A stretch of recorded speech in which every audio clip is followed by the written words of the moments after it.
మాఘ పౌర్ణమి రోజున లలిత అమ్మవారిని ఎలా పూజించాలో ఇప్పుడు మనం తెలుసుకుందాం. దేవుడి ఫోటోలని ఇలా అలంకరించాను. లలిత అమ్మవారి ముందు అమ్మవారి విగ్రహాన్ని, గణపతి విగ్రహాన్ని పెట్టుకున్నాను. ఆ విగ్రహాన్ని పువ్వులతో అలంకరించాను. తర్వాత కామాక్షి దీపాన్ని కూడా పెట్టుకున్నాను. ఉప్పు దీపాన్ని కూడా పెట్టుకున్నానండి. ముందుగా ఏకహారతిని వెలిగించి ఆ జ్యోతితో దీపారాధన చేయాలి. దీపారాధన చేసిన తర్వాత అక్షింతలు గాని, కుంకుమ బొట్లు గాని పెట్టి నమస్కారం చేయాలి. మనం ఏ పూజ చేసినా ముందుగా గణపతిని పూజించాలి కాబట్టి గణపతికి షోడశోపచార పూజ చేయాలి.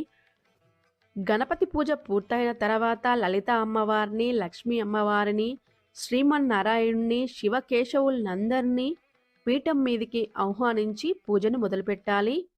ముందుగా అమ్మవారిని పీఠం మీదకి ఆహ్వానించి ఆసనాన్ని సమర్పించాలి. అర్ఘ్యపాద్యాలను సమర్పించాలి. స్నానాన్ని సమర్పించాలి. వస్త్రాన్ని సమర్పించి గంధం కుంకుమ బొట్లు పెట్టాలి. పువ్వులతో అలంకరించాలి.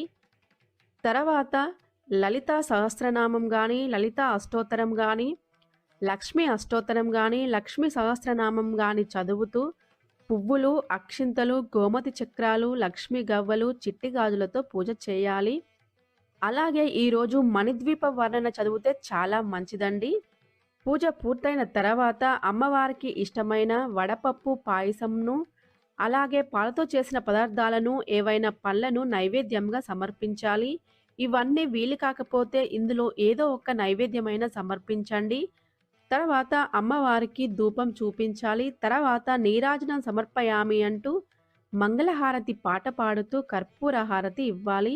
ఫ్రెండ్స్, మీకు ఈ వీడియో నచ్చినట్లయితే లైక్ చేయండి. మన ఛానల్ని సబ్స్క్రైబ్ చేయండి. Thank you for watching.